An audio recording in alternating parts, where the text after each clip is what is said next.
Bonsoir à toutes et à tous, bienvenue dans ce journal. Aujourd'hui, la Cour constitutionnelle a proclamé les résultats définitifs de la présidentielle du 11 octobre dernier. Vous le savez déjà, sur les 8 candidats en liste, professeur Alpha Condé a été déclaré victorieux. Mais tout d'abord, cette question: quelles sont les prérogatives de la Cour constitutionnelle? Élément de réponse avec Isidore Gonunananamou de Tunkarata. Ils sont au nombre de 9. 9 conseillers triés sur le volet pour un mandat non renouvelable de 9 ans. Ils composent la 3e institution constitutionnelle du pays après la présidence de la République et l'Assemblée nationale. La Cour constitutionnelle a la particularité d'être composée de membres dont la désignation échappe au pouvoir exécutif. Les membres de la Cour constitutionnelle comprennent 2 personnalités reconnues pour leur probité et leur sagesse. L'une est désignée par le président de la République et l'autre par le bureau de l'Assemblée nationale. 3 magistrats ayant au moins 20 ans de pratique désignés par leur pairs. Un avocat ayant au moins 20 ans de pratique élu par ses pairs. Un enseignant de la faculté de droit titulaire d'un doctorat en droit public et élu par ses pairs.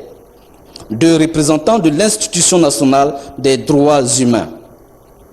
Juridiction gardienne de la Constitution, la Cour constitutionnelle juge de la constitutionnalité des lois, des ordonnances ainsi que de la conformité des traités et accords internationaux avec la Constitution.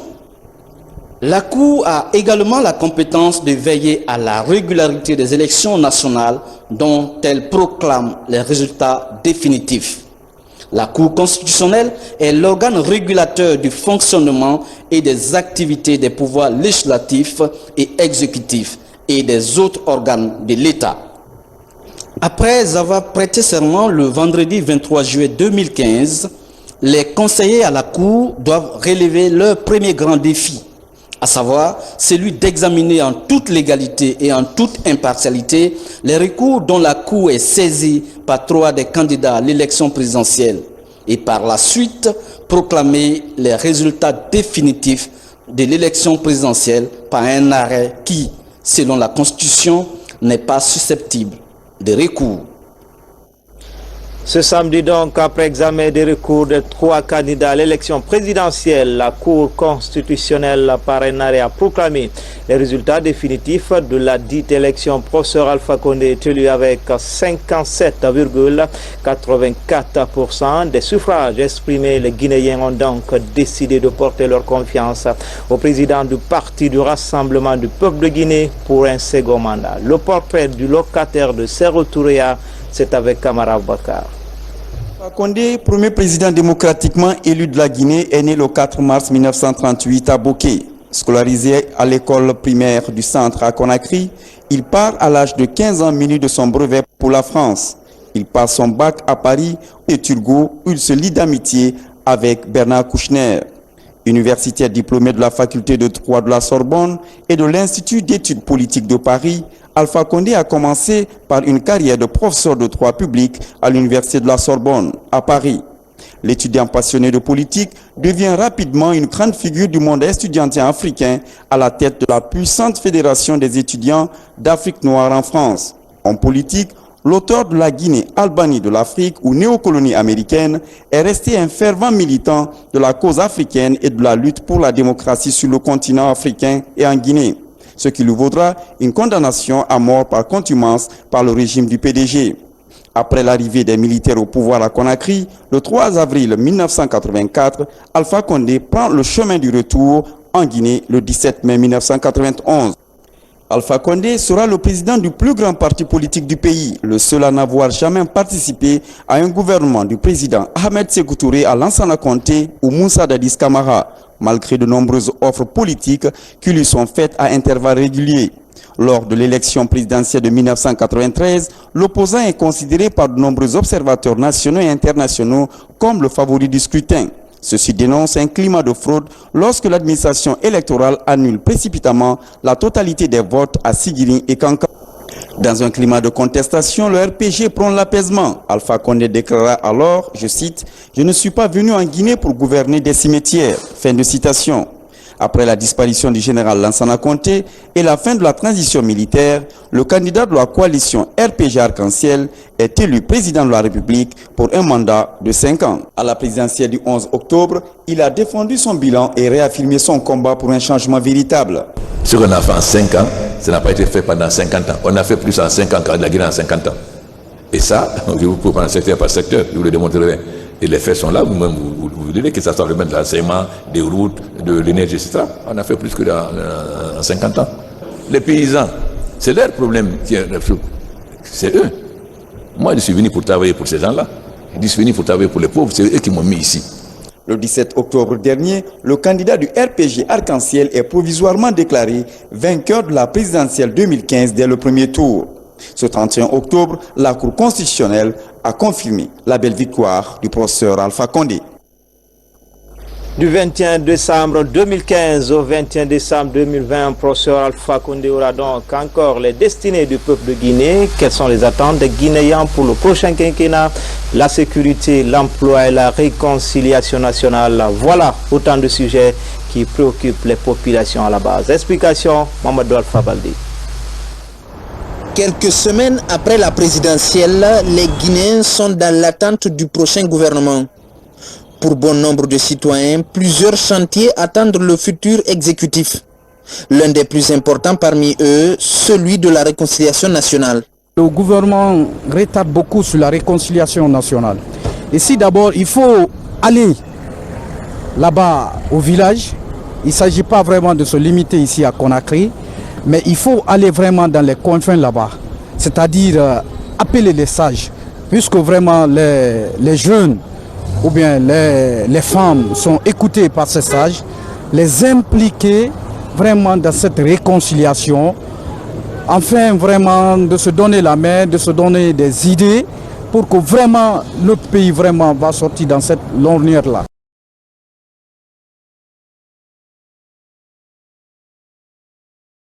Que chacun pardonne de tout ce qui se passe, que chacun pardonne. Si on ne pardonne pas réellement, on ne peut pas progresser. Le pays là, au lieu de tout, on ne doit pas être de développement, que de parler de la politique, que de parler de l'ethnocentrisme. Parce que les Guinéens, on peut dire, la Guinée est une famille. Et le mot là, moi je compare le mot là. Dans ma famille, on a des femmes, des différentes femmes qui ne sont pas, on n'est pas de même ethnie. Mais aujourd'hui, ces femmes-là, ils ont fait des enfants dans notre famille. Ils sont plus sollicités que ceux qui sont différents, que ceux qui sont de nous-mêmes. Donc là, est-ce que tu peux aller dans cette famille-là, aller faire la guerre, ou bien haïr cette famille? Autre attente des populations, l'emploi des jeunes.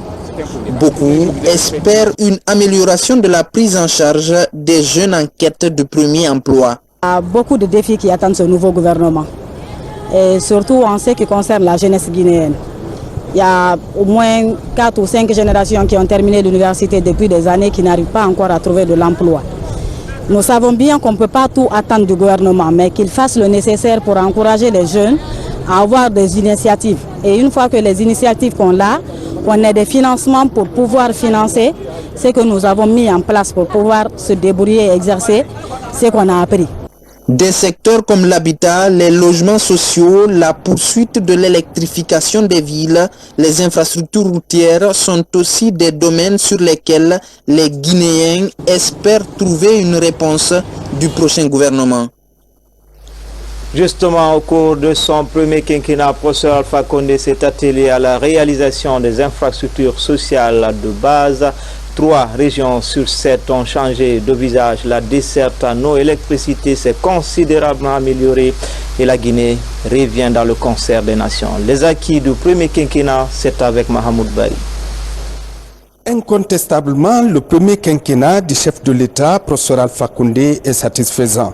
Voyons avec la réalisation du barrage hydroélectrique de Kaleta d'une puissance de 240 MW.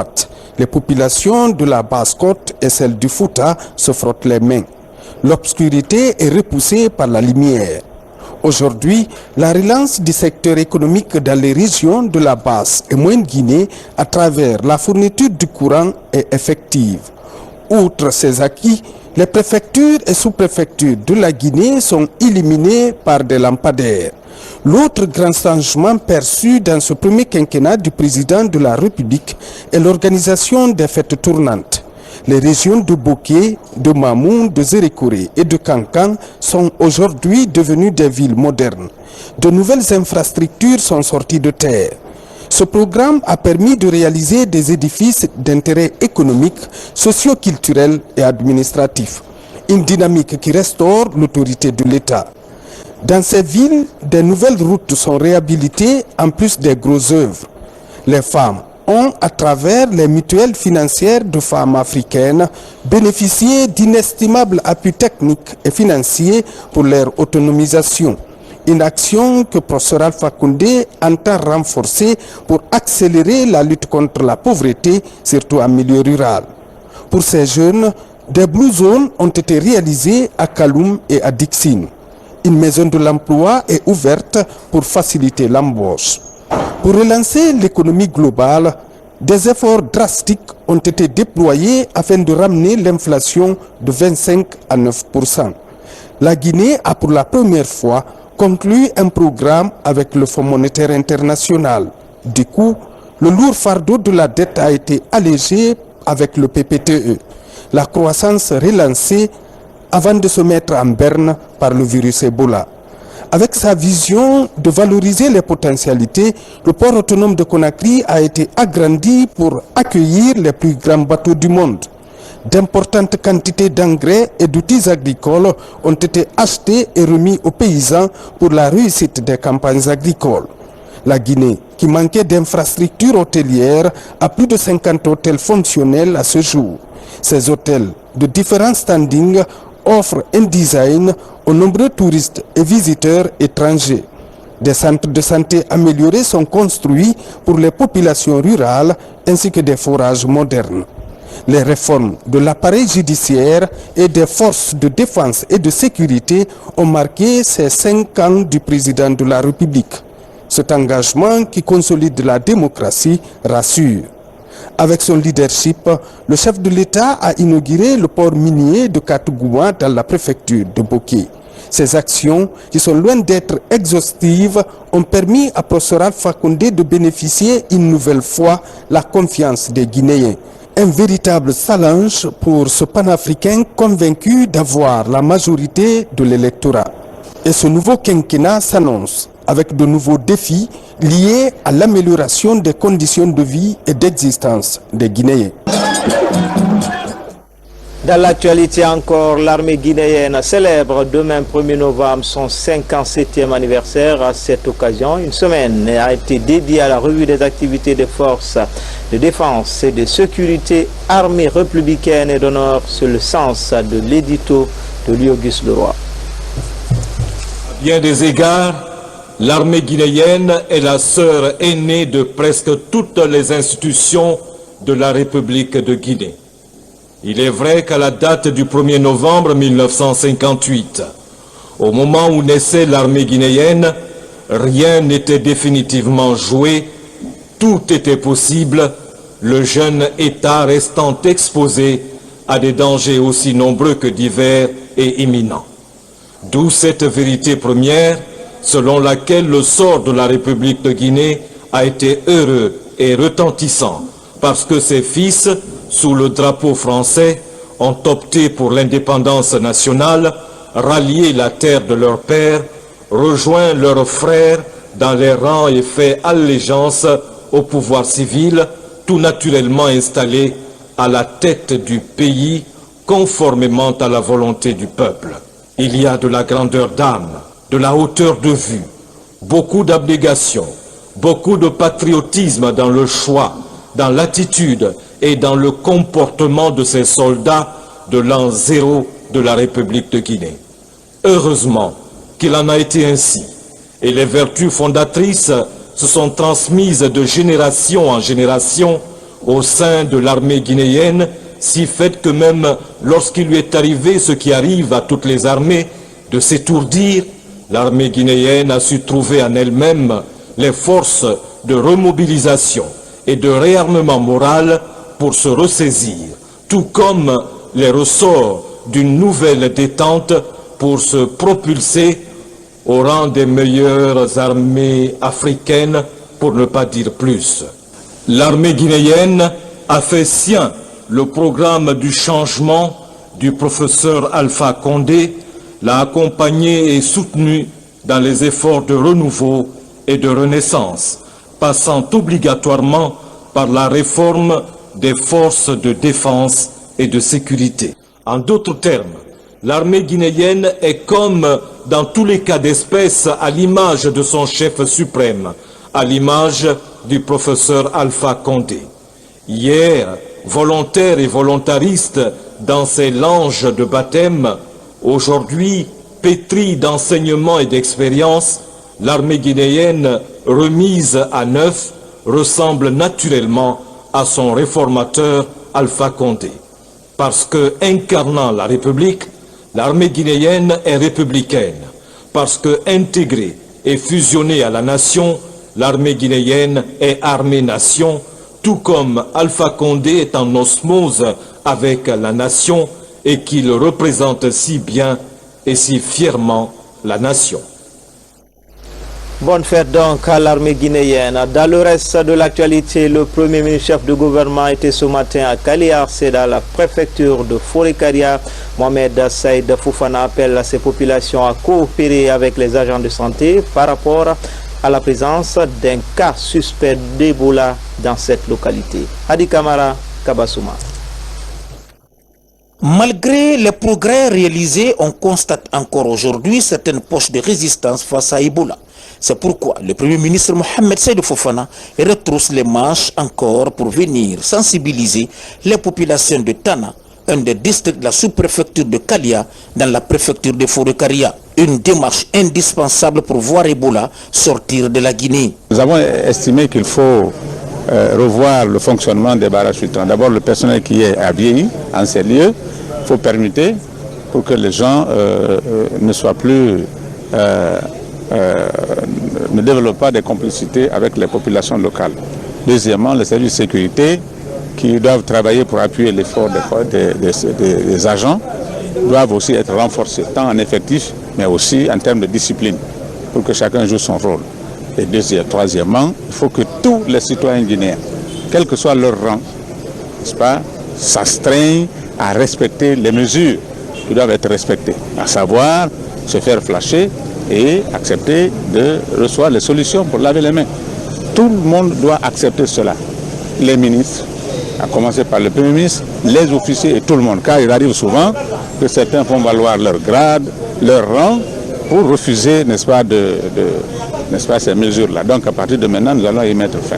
Au cours de son intervention, le Premier ministre Fofana a insisté sur plusieurs sujets liés au renforcement et à la diversification des canaux de communication.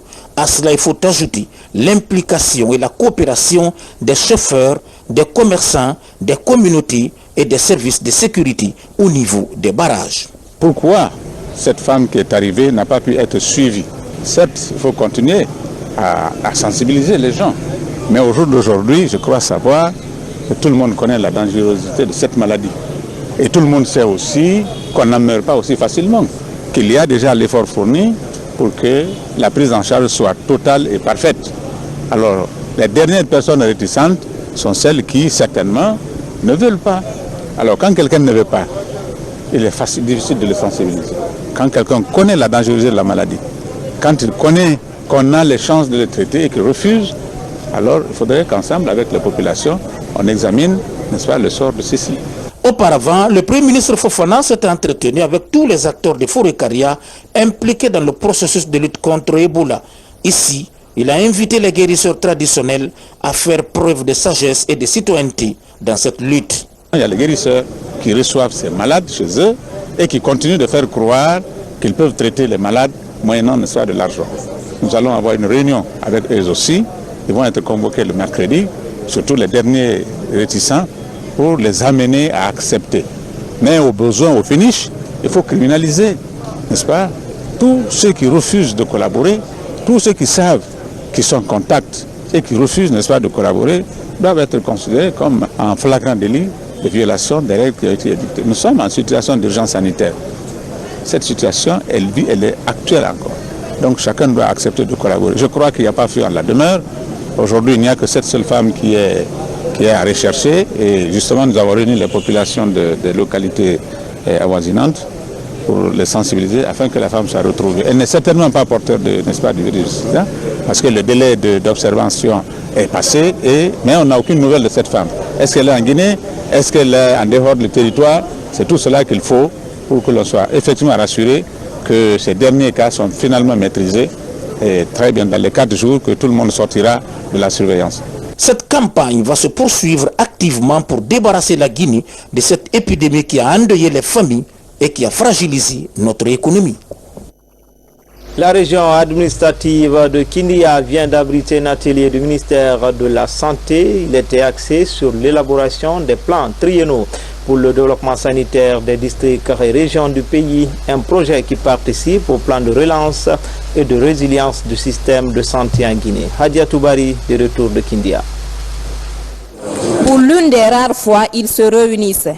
Ces directeurs nationaux, centraux, préfectoraux, chefs programme, partenaires techniques et financiers viennent des 8 régions administratives et des 33 districts sanitaires du pays. Au nombre de 150, ils se focalisent sur l'élaboration des plans triennaux des régions et districts sanitaires de la Guinée. Le projet s'inscrit dans le cadre de la relance du système de santé amorcé par l'État. Une structure qui évolue sans plan évolue à l'image d'un aveugle qu'on jetterait dans un désert. Le plan, c'est la boussole. C'est pourquoi, pour toute structure, éviter un pilotage en vue doit d'abord procéder à la planification de ces activités sur une période donnée, et cette période doit être découpée en plan d'action opérationnel annuel. Nous sommes dans ce cadre-là. L'élaboration de ces différents plans triennaux pour le développement sanitaire des districts et régions va se poursuivre jusqu'à la fin du mois de novembre. Un comité de suivi d'évaluation sera mis en place pour la poursuite des travaux. Pour l'instant, la mobilisation des ressources financières en faveur du projet est l'une des priorités. Et c'est à partir de ça qu'il y aura une réunion du comité de coordination du secteur santé qui va valider les documents, tous les plans de région. Et c'est avec tous ces documents que nous allons à la table ronde des bailleurs de fonds pour mobiliser les fonds pour la mise en œuvre. Merci. À travers la mise en œuvre de ces plans triennaux des districts et régions du pays, les acteurs sanitaires comptent résoudre les problèmes qui assaillent le secteur sanitaire guinéen. Ceci par la construction et l'équipement des infrastructures sanitaires. Enfin, ce fait divers avec la naissance d'un bébé à Télémélé avec une malformation génitale. Mamadou Chérif Baldé, c'est son nom. Le petit Chérif souffre d'une malformation recto-anale. Il vient de subir une intervention d'urgence en attendant ses 3 premiers mois. Fatima Diallo nous fait le point. De grossesse, la femme s'attend au bonheur total. Pour cette mère, la joie est mitigée. Le 12 octobre dernier, elle a donné naissance à ce bébé. 2 jours après, la nouvelle maman se rend compte que son enfant a une malformation recto-anale. 2